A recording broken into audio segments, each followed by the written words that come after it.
महत्वाचे आहे, सगळ्यांपर्यंत मेसेज पोहोचून जातो. आता याला तुम्ही जो मला प्रश्न विचारला की पिलं कधी कापले गेले पाहिजेत, हेच ना? आता हे जी पिलं आहेत ना, मी मागच्या वेळेस तुम्हाला सांगितलं होतं की केळी लागवडी झाल्यानंतर 90 ते 110 दिवसाच्या आतमध्ये, किती 90 ते 110 दिवसाच्या आतमध्ये केळीचे पिलं कापून त्याला ड्रिल झालं पाहिजे. बरोबर? तेवढ्याच वेळेमध्ये, त्याच्या आधी पण नाही आणि त्याच्या नंतर पण नाही.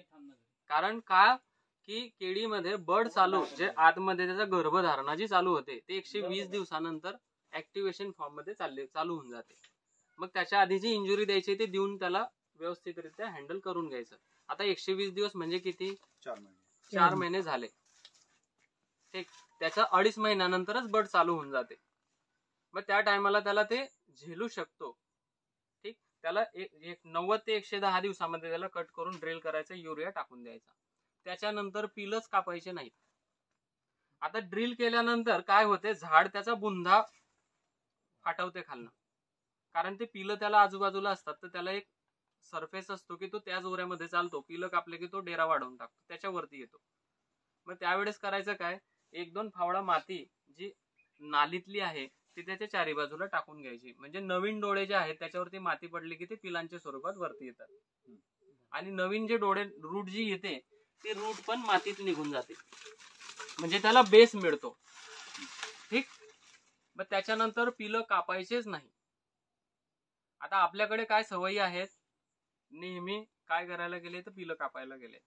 तुम्ही जेवढ्या वेळा पिलं कापणार तेवढ्या वेळा तुमच्या झाडाला इंजुरी होते. कारण ह्या झाडाला हा कंद आणि ह्या कंद मधनं निघालेले हे तुमचे पिलं, त्याचेच पिल्ले. आता याला जेवढ्या वेळेस तुम्ही कापणार त्यावेळेस तुम्ही बघा की प्रत्येक पिलाच्या जवळ 1-1 कप पाणी वाहिलं जातं. म्हणजे तिथून ब्लडिंग होतं, त्याचं ब्लडिंग होतं. म्हणजे ह्या झाडाचा जो अन्नद्रव्याचा जो साठा आहे, जो ह्या सेलवाल असतात, याच्या जे हे रेझिरेटर जे असतं, हे पूर्ण काय करतं, खालपासनं वर नेणं आणि वरपासनं खाली आणणं. तर हा साठा काय करतो, तो पूर्ण इथं रिलीज होऊन जातो, निघून जातो. म्हणजे झाडाला तो साठा तयार करण्यासाठी अजून 10 ते 15 दिवस प्रयत्न करावे लागतात. नवीन रक्त तयार होतं, मान्य करतो मी, प्रत्येकाच्या बॉडीमध्ये. पण त्याच्यामध्ये त्याचे जेवढे जीवनसत्व आहेत ते तयार व्हायला कमीत कमी 3 महिने लागतात. 24 दिवसात नवीन रक्त तयार होऊन जातं, एवढं माहिती आहे. पण त्याच्यामध्ये असणारे व्हिटॅमिन, मिनरल्स, आयरन्स हे तयार व्हायला 3 महिने लागून जातात ह्युमन बॉडीला सुद्धा. जर खात्यापिता घरचा व्यक्ती असला तर त्याची ह्युमन बॉडीला रक्त दिल्यानंतर काही प्रॉब्लेम होत नाही. आणि जर काही एखादी जिल्लर घरचा माणूस असला आणि त्याच्या बॉडीवरती रिॲक्ट करते बघा तुम्ही रक्तदान केल्यानंतर, मी बघितलेलं आहे या गोष्टी, है ना? तर ह्या ज्या गोष्टी आहेत तर पिलं कापायला नको पाहिजे. नंतर 110 दिवसाच्या अंदरच करायचं, 110 दिवसाच्या अंदर. आता काही बहादर ह्या अवस्थेत असताना पिलं कापून ड्रिल मारतात. आता होतं काय, तुम्ही ज्या ठिकाणी ड्रिल मारलं त्या ठिकाणी ते सुकतं. ते सुकलं की ते ढिल्लं होतं झाड, आणि ह्या अवस्थेमध्ये ते झाड धडकन पडतं. कारण वजन असते. 110 ते 90 दिवसामध्ये झाड एकदम नारळाच्या झाडावानी उभं असतं, स्टेबल. ते नाही इकडे झुकतं ना काही. त्या टायमाला जर तुम्ही ते पिलं कापून त्याला ड्रिल केला आणि माती लावून दिली तर त्याचा बेस मोठा होतो, अजून साठा मोठा होतो. नवीन जे पिलं येतात ते त्याला पकडसाठी येतात, कारण माती टाकतात तुम्ही. माती किती टाकायची, फक्त कॉलर झाकली जाईल एवढी, है ना? आता ज्या वेळेस तुम्ही नंतर जेवढ्या वेळेस पिलं कापतात तेवढ्या वेळेस काय होतं, पिल कापलं तुम्ही की तो साठा वाढत चालतो, तुमचा कंद वाढत चालतो. आणि जर पिलं नाही कापले ना तर तो हा वरती वाढत चालतो. म्हणून तुमच्या हिच्यामध्ये जे व्यक्ती नेहमी पिलं कापत असतील त्यांच्या इथं बिजवाई जाड निघते. तुम्ही म्हणता ना यार जाड बिजवाई काही कामाची नाहीये, तर ती काय करते, ते साठा बनवत चालतं. कारण प्रत्येक वेळेला त्याला फिडिंग लागतं ना, तर ते फिडिंग अनालिसिस करतं इथनं. मदर प्लॅन्ट कडून नाही मिळालं की मग ते त्याचा साठा बनवतं, मग ते कंद मोठे होतात. मग मीडियम बिजवाई जर तुम्हाला पुढच्या वेळेस लावण्यासाठी जर पाहिजे असली तर याला जास्त वेळा कटिंग करायची नाही. आता काही ठिकाणी शेतकऱ्यांचे मतभेद असे आहेत की माल तयार होण्यासाठी सुद्धा पिलं कापायला पाहिजे. आता मला सांगा की ह्या झाडावरती हे फळ टांगलं गेलेलं आहे, तर सर्वात आधी न्यूट्रिशन ते त्या फळाला देईल का मदरला, म्हणजे प्लांट याला देईल, बेबीला फळाला देईल ना. मग आता तुम्ही याचे पिलं कापले तर त्या दिवशी पिलं कापल्यानंतर झाडाचं लक्ष कुठं राहील, त्याच्या इंजुरीकडे, कापलेल्या जागी, की फळाकडे राहील. आपली ह्युमन बॉडी कुठेही लागू द्या, रक्त जिथनं निघतं सर्वात आधी ते ब्लडला बंद करण्याचं काम करतं. बरोबर. कारण ब्लड जर नाही बंद झालं तर माणूस वरती, म्हणजे याची इंजुरी जी झालेली आहे आधी सर्वात आधी ते इंजुरीला बंद करतं. कारण यांच्यामध्ये पण सेन्स आहे, हे झाडं आहेत, बंद होतं ना हे जे ब्लड येतं हे काही वेळानं कालांतरानं बंद होतं ना. मग याच्यामध्ये सुद्धा काही ग्रंथी असतील ना ज्या की त्याला थांबवतायत, नाही तर कंटिन्युअसली पाणी तिथून निघत असतं तर कसं झाड चाललं असतं. एकदम बरोबर. आहेत ना यांच्यामध्ये सेन्स, तर ते त्याला थांबवतं. म्हणून पिलं कापायचे नाहीत. हा, पिलं आता कापायचे कधी, मग घड 70 ते 80% कापून झाले की त्यावेळेस पिलबाग ठेवायचा. मग त्यावेळेस जर तुम्ही पिलंच नाही कापलेले तर तुमच्याजवळ पिलांची संख्या आणि साईज असते.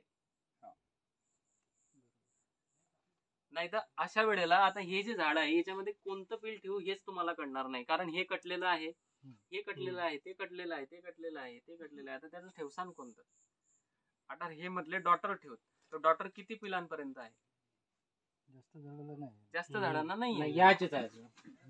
तर तुमची 70 ते 80% जेव्हा झाडं कटिंग होतील तेव्हा तुम्हाला डॉटर पण दिसतील. पण ज्या टायमाला तुम्हाला जर एक सारखापणा, जर तुम्ही नाही पिलं कापले तर एक सारखे पिलं दिसतील.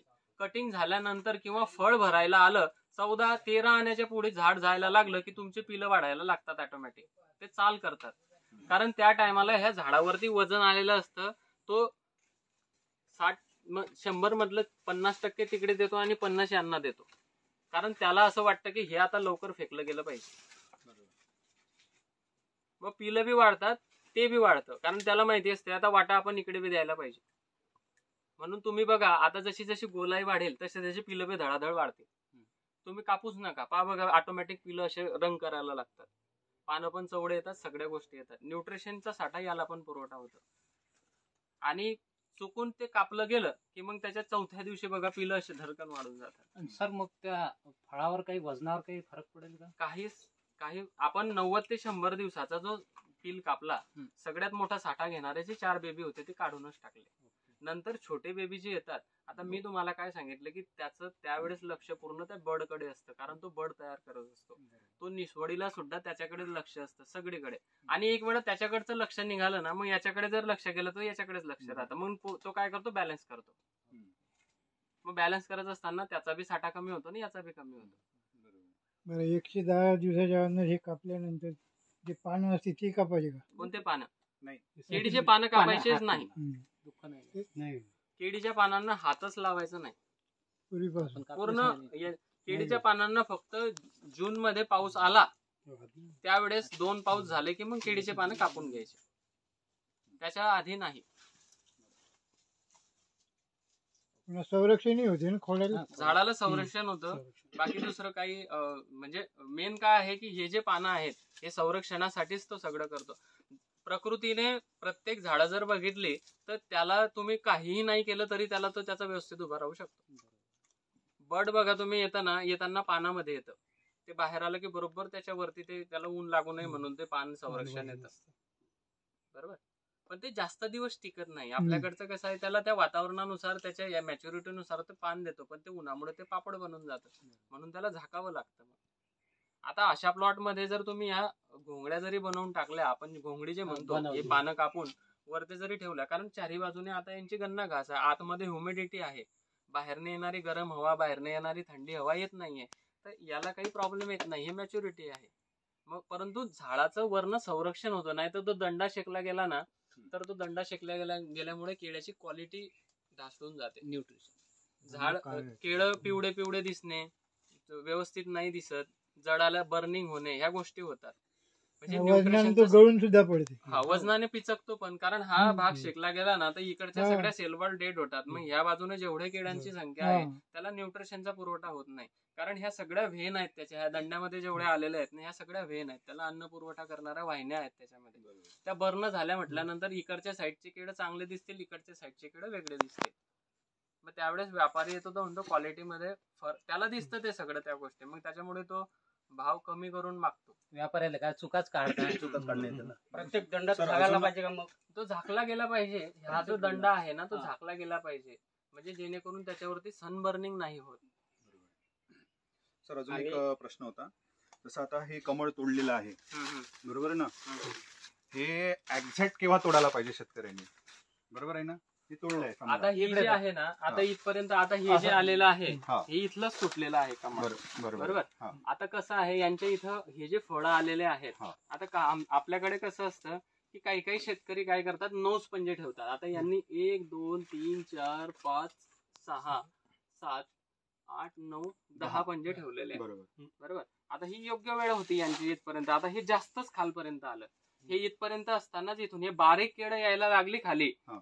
समजा ज्या लास्ट पंजाला बारीक केळं दिसली त्याचे 2 पंजे खाली येऊ द्यायचं, बस. त्याच्यानंतर याला तोडून खाली फेकून द्यायचं. हा, ते फणीच सांगते की आता माझं हे संपलं. बारीक केळं येतात त्याला फुल फणीच्या नंतर 2-3 केळं बारीक येतात, त्याचे 1-2 फणी खाली येऊ द्यायचं, म्हणजे हा दंडा भेटतो आपल्याला. या फणीपासून कमीत कमी 9 इंच खाली या दंडा असला पाहिजे. हा बरोबर ठेवलेला आहे समजा. पण हे खालपर्यंत गेलं जास्त.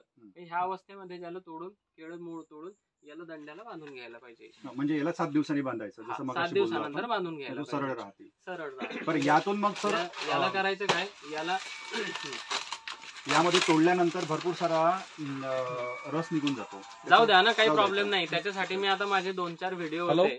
राग असते चुल्यातली, जी राग असते ना आपली गौरा जाडलेली राग, ती राग जर घेतली आणि इथं लावली तर हा ब्लड बंद होऊन जातो लगेच. अच्छा. चुल्यातली जी राख असते ना त्याच्याने, आणि चुल्याच्या राखमध्ये कॅल्शियम असतो, हे तुम्हाला माहिती आहे. आणि झाडाला गौरीच्या याच्यामध्ये तर ह्या झाडाला कॅल्शियमची आवश्यकता असते, कारण कॅल्शियम आणि पोटॅशियम हे दोघांशी निगडीत आहेत. बरोबर. तर कॅल्शियम जर इथं गेला तर पोटॅशियम बरोबर घेतो, कारण खालनं हा न्यूट्रिशन याला कॅल्शियमच्या प्रमाणात जातो. तर हा इंजुरी जो आहे हा इथं लगेच थांबतो. जसं आपण एखाद्या टायमाला आपल्याला कुठं लागलं तर आपण किंवा माती बी लावतो तिथे, की माती लावून द्या बाबा सुकलेली, तर ते लगेच येऊन जाईल. किंवा पील कापून लावतो तर ते इंजुरी त्या टायमाला बंद होऊन जाते. तर राख जरी घेतली तरी चालते. राख म्हणजे पोतली नाही बांधायची, राख. मी 2004 मध्ये जेव्हा कामाला जायचो शेतकऱ्यांकडे, त्या टायमाला माझ्या इथं पोटली बांधलेली राहायची. 2004 मध्ये मी 10वीत होतो. मी हे बंच मॅनेजमेंट करायला जायचो ना, तर राख राहायची माझ्याजवळ चुल्यातली.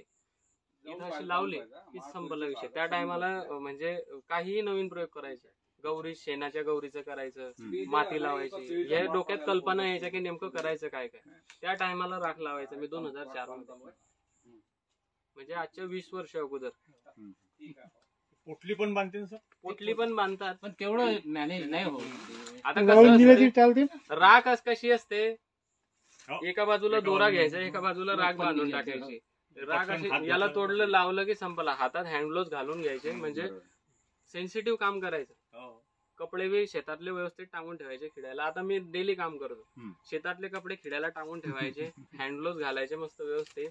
शेतातून घरी आल्यानंतर असं कोणी म्हटलं नको पाहिजे की शेतात गेला पाहिजे, नाही तर तो 7 वाजे लोक असं दर्शवतो की मी भरपूर काम करून आलोय, भले तो शेतातच फिरून आलेला पाहिजे. ब्रँडेड काम करायचं, शेतकऱ्याने बी ब्रँड बनायचं एकदम जबरदस्त. आता माझ्या कपड्यांवरती डाग दिसतील तुम्हाला, हे बघा, हे शेतकऱ्यांकडे गेले की हे पडून जातात डाग. शेतात आले ना की कपडे घातले आपले खुटीवरती टांगून द्यायचे, हँडग्लोव्ह घालायचे, मस्त रुमाल बांधून घ्यायचा, बस संपला विषय. आपलं मग कितीही काम करा आणि काहीही करा. बाहेर निघताना झटकून घ्यायचे, चांगले कपडे घातले, कुठे गेलता बाबा, काही नाही, फिरून आलो. गणेश भाऊ अजूनही शेतावर पंप घेऊन फवारा. मी फवारा मारतो. यांचे डागही खराब पडते, डागही खराब पडते. नाही, खरं निघत नाही. जर होळीचा कलर घ्यायचा असला तर याचे डाग पाडायचे. बरं सर, आता हा जो घड आहे हा तयार झालेला आहे, याला आपण काय काय करायला पाहिजे ह्या चांगला राहण्यासाठी? नाही, आता चांगला राहण्यासाठी याला जे आहे सर्वात आधी कसं असते, 10 रुपयाचा खर्च जर केला तर याला पन्नी तुम्ही चढवू शकता. अच्छा. प्लॅस्टिकची. याला तुम्ही बंच कव्हर करू शकता.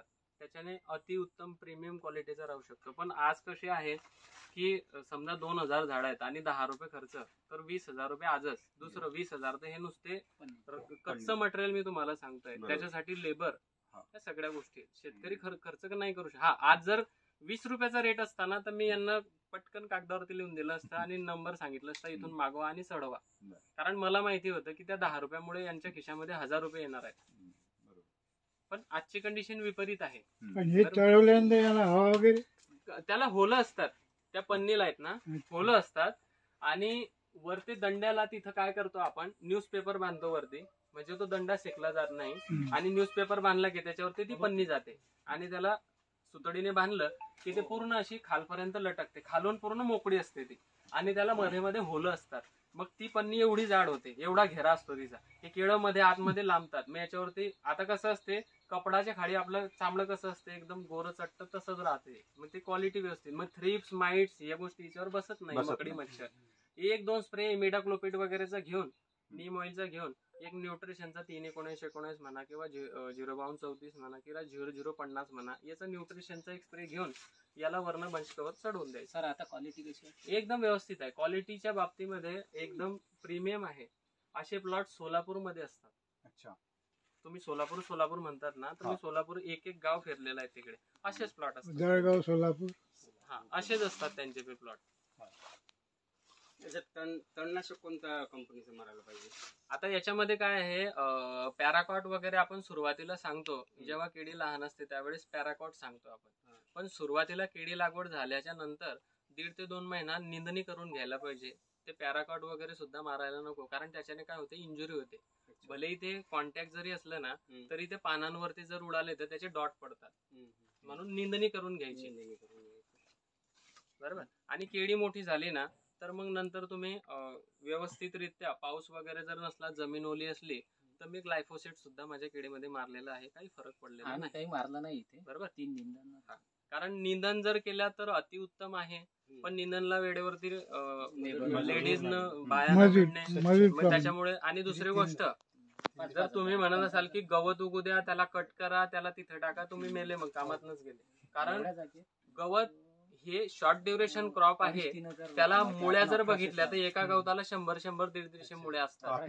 तो याचं पूर्ण न्यूट्रिशन फीड ओढून घेतो. याला ज्या टायमाला खाद्य पाहिजे त्या टायमाचं त्याचं सगळं खाद्य तो ओढून घेतो. आणि तुम्ही नंतर त्याला कट करून जमिनीवरती टाकणार, ते सडणार ना, तो कार्बन केव्हा तो खाणार, तेवढ्यात वेळात त्याचं आयुष्य संपून जातं. बरोबर. केळीचं लाईफ किती? पहिले 4 महिने केळीला ज्याने लक्ष दिलेलं आहे त्याच्या शेतामध्ये चांगले घड पडतात. 5व्या महिन्यापासून जर तुम्ही म्हटलं की साहेब याला 50 किलोचा घड पाहिजे, तो येत शक्य नाही. 40व्या वर्षी जर एखाद्या व्यक्तीने म्हटलं की मला पैलवान बनायचं, तर तो कसा पैलवान बनणार आहे? त्याचे हाडं सगळे कमकुवत झाले ना. कुठे कुठे आता हरळ आहे शेतामध्ये, फवारणी केली जमेल का? हरळला तुम्ही हे मारा ना, ग्लायफोसेट, निघून जाते हरळ. ग्लायफोसेट चांगलं आहे, पण त्याला कसं आहे, सिस्टमॅटिक जे आहे ते फक्त आणि फक्त तुम्ही नियोजनबद्ध आणि चांगलं. जर का चुकून ज्या दिवशी तुम्ही ते मारलं आणि त्या दिवशी जर पाऊस आला तो जडांच्या माध्यमातून जर त्या पिकाच्या आतमध्ये गेला तर त्या पिकाला तो नुकसान करतो, म्हणजे करतो 100%. पाऊस नाही आला पाहिजे. पाऊस आला म्हणजे त्रास होतो. कारण मी यावर्षी प्रॅक्टिकल केलेले आहेत, तर पूर्ण 7000 खोडांमध्ये 1000 झाडं जे 2-4 पंप बसले आणि त्याच्यानंतर ते पाणी आलं, ते सगळं जमिनीत गेलं तर झाडं सगळे पिवळे धम पडून गेले होते, पानं चिरकी येऊन गेले होते. पण ते आता आपण घरची ट्रीटमेंट करणारे आहेत, तर तिथंच सगळ्यात मोठे घड पडतात आता माझे त्याच 1000 खोडांमध्ये. थांबून गेले सर्वांनाच पण ते सगळ्यांना नाही जमणार. त्याला खर्च करावा लागला. बरोबर. त्या टायमाला अशी बिकट परिस्थिती होती की तो तेवढा जेवढे फवारा मारलेला प्लॉट होता त्याला रोटावेटर करायची परिस्थिती होती. पण आपल्याला त्याला आणून दाखवला. बरोबर. आता सगळ्यात चांगला प्लॉट तोच आहे. म्हणजे आणि पैसे पण परमेश्वराच्या कृपाने तो पैसे पण नोंद देईल, कारण त्याच्यामध्ये असे घड आहेत आता माझे. आता निश्वळ लेट झाली ना, कटिंग बी लेट होईल. याच्याच सोबत आहे का समजा? याच्या सोबतच आहे. म्हणजे आपण शेतकऱ्याला पर्टिक्युलर असं नाही म्हणू शकत की तू मार बाबा किंवा नको मारू. नाही, त्याची सिच्युएशन पाहून त्याने ते यूज करायला आणि पाहिजे. त्यांची इच्छा. हा बरोबर आहे. सर पंपाला टोकर लावून असं मारलं जमणार का? आता कसं असते, जे तुम्ही मारताना एखादी व्यक्ती फोनवरती बोलताय ना, असा मारतोय. आता मजुराजवळ बी फोन आहे. बरोबर आहे. तो असा जर मारतोय तर कुकडे चाललाय ते महत्वाचं आहे. बरोबर. नेमकं त्याच्या 10 फापट्या चांगल्या मारल्या आणि 15व्या फापटीला फोन आला बायकोचा, तो त्याच्या बायकोच्या नादामध्ये दिले आपल्या फवाऱ्या मारून त्याने आपल्या याच्यावरती, तर आपला बोलबाला झाला. तो म्हणेन मी सगळीकडे व्यवस्थित मारलं आणि त्या 2 वरती मारेन. त्याला थोडेच तुम्ही म्हणता की तुला बायकोचा फोन आला होता त्यावेळेस मारून टाकेल ना ते. हेच तर त्याला अटॅच आहे ना, म्हणजे त्याला मारून टाकते ते. नाही असं झाड सोडून करू शकतात.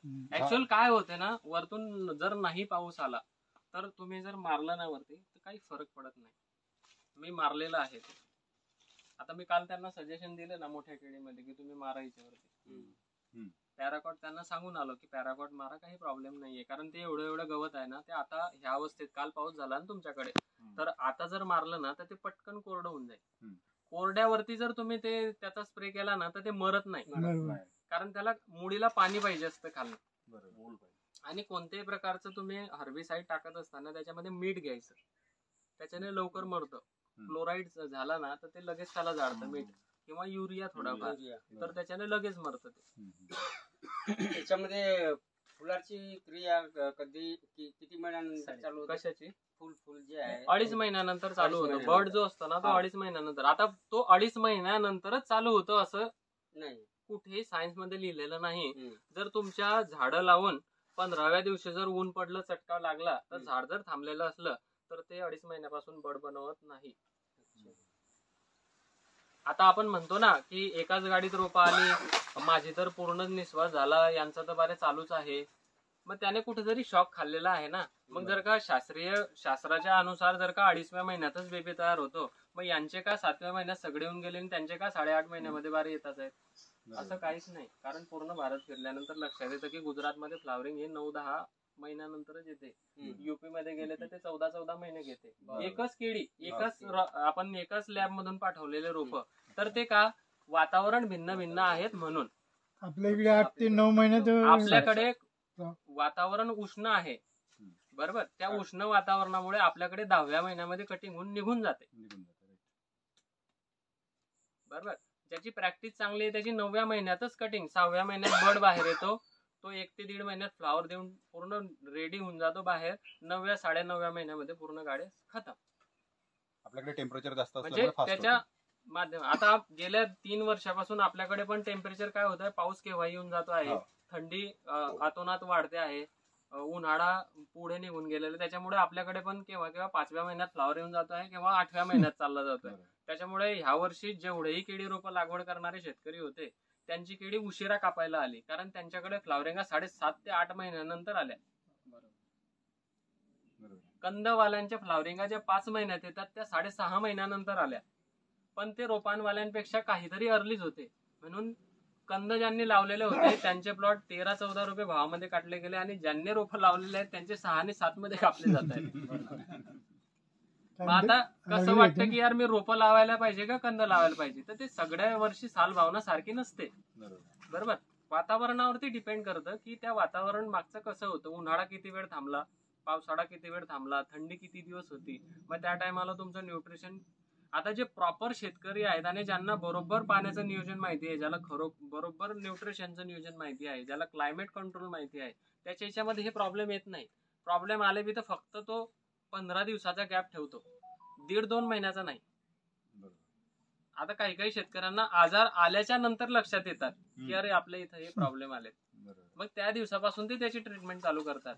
काही शेतकऱ्यांना आज पाऊस पडला, आजच्या 15 दिवसानंतर केळीमध्ये करपा सिगाटोका येणार आहे ते आजच स्प्रे करून टाकतात.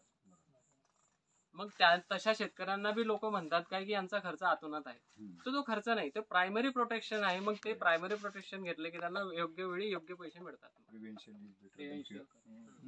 म्हणजे ह्या गोष्टी आहेत केळीमध्येच नाही, सगळीमध्ये, पपई म्हणा, तुमची टमाटर म्हणा, मिरची म्हणा, सगळ्यांमध्ये प्रायमरी प्रोटेक्शन फार महत्वाचं आहे. ढगाळ वातावरण झालं की क्लोरोफिलचं प्रमाण कमी होतं, क्लोरोफिलचं प्रमाण कमी झालं की पानं पिवळी पडतात, पानं पिवळी झाली की त्याच्यावरती थ्रिप्स माइट्स येतात, थ्रिप्स माइट्स आले की पानं कोकडा होतात. मग हे कधी लक्षात येतं? 8 दिवसानंतर. मग आज ढगाळ वातावरण झालेलं आहे तर तुम्ही दुसऱ्या दिवशी त्याचा स्प्रे घ्या ना, म्हणजे जेणेकरून त्याच्यावरती ते अटॅक नाही करणार. 8 दिवसानंतर तर मिरची खतम. पपईवर कोणता फवारा मारायचा? पपईवरती पण तेच असतात, थ्रिप्स माइट्स साठीच फवारे असतात. जसं डिलिगेट झालं तुमचं, मी एक मध्ये ताक गुड अंड्याचा स्प्रे सांगितलेला आहे, जबरदस्त रिझल्ट आहे.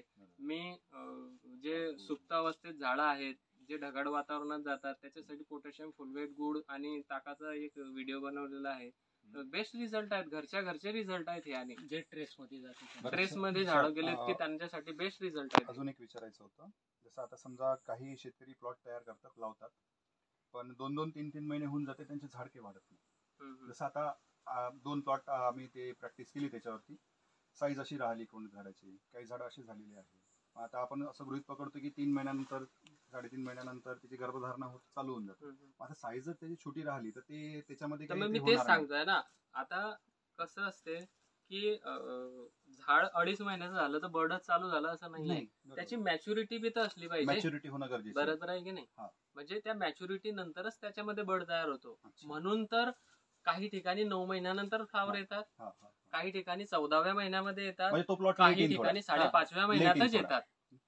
तर ते हवामान, उष्णता, झाडाची ग्रोथ याच्यावरती असते. तो मॅच्युअर झाल्यानंतरच ते काम मॅच्युरिटी करणार. तेव्हाच येईल ना, हा, तेव्हा तेव्हाच- येईल तेव्हाच- ना तेव्हाच कमळ चालेल निघेल. समजा. म्हणजे त्याचा समजा जर तो छोटा जर राहिला प्लॉट तर त्याच्यानंतर तो आता येऊ शकतो. होतं काय मग ह्या कंडिशन मध्ये जर एखादी पुअर अवस्थेमध्ये असले प्लॉट, तो त्याच अवस्थेत जर वाढतो आहे, स्टंपच नाही बनला आणि चालूच आहे, मग त्याची एक विशिष्ट वेळ येते की नाही आता आपल्याला बर्ड त्याचा चालूच होऊन जातो त्या टायमाला. मग तो कसा होतो, पुअर होतो.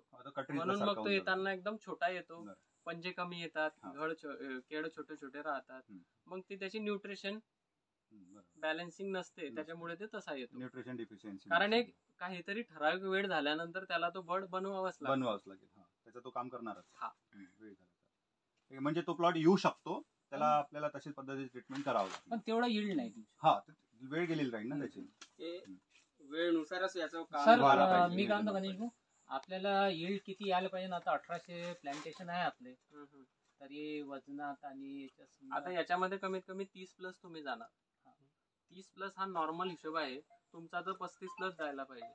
पण त्या अवस्थेपर्यंत झाडं टिकली पाहिजे, कारण तुमच्याकडे हवेमुळे झाडांचा झोत इकडे चालला गेलेला आहे.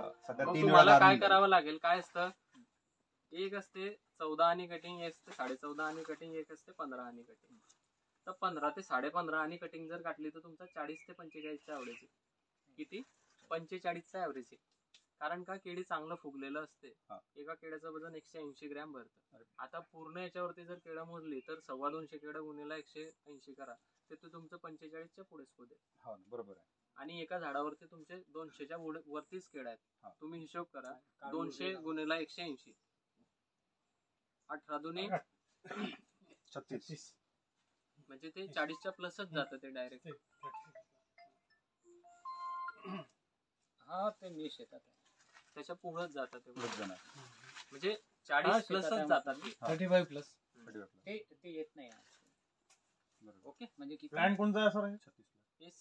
हे G9 प्लांट आहे. सरांनी ऍक्च्युअल काय असते ना, की प्लांट जे असतात हे ट्रीट करून जर आले, दुसरी गोष्ट तुमच्या शेतामध्ये आल्यानंतर तुम्हाला जर योग्य मार्गदर्शन असतात तर प्लॉट असाच बनतो. तुम्ही कंद जरी लावले, मी तुम्हाला आधी बोललो की कंद जरी लावले आणि तुम्हाला मार्गदर्शन जर योग्य असलं तर तुम्ही अशी यील्ड घेऊ शकता. मार्गदर्शन बी फार महत्वाचं आहे. शेड्यूल महत्वाचे आहे. शेड्यूल त्यावेळेस महत्वाचे ते आहे. गोष्टी आणि मिळायला शेड्यूल पाहिजे. देऊन केलं पाहिजे ना शेड्यूल देऊन केलं पाहिजे. बरोबर. राईट. आता इकडे शेड्यूल द्यायचं, इकडे झोपा. आता कसं असते, मी जर म्हटलं की मी CKG9 दिलेला आहे, बघा किती मोठा घड पडला आणि किती सगळे घड दाखवून, म्हणजे सगळ्यांना असं वाटेल की हेच लावायला पाहिजे. आता पुढच्या वर्षी तिच्यातले 10 जणांमधले 5 पंचरच होऊन गेले, म्हणजे त्यांचा यील्डच नाही आली. ते पूर्ण शेलो मध्ये बोबाटा करतील की घड पडायचं. सर याच्यात असं नाही व्हायला पाहिजे. मेन माझं म्हणणं काय आहे की बाबा ठीक आहे, तुम्हाला लागतायत तर 10-20 कंपनी आहेत मार्केटला, तुम्ही अनालिसिस करा, घ्या, बरोबर. पण तुमच्या शेतापर्यंत, बांधापर्यंत कोण येत आहेत त्याला पण बघा, महत्वाचं आहे. राईट. बरोबर.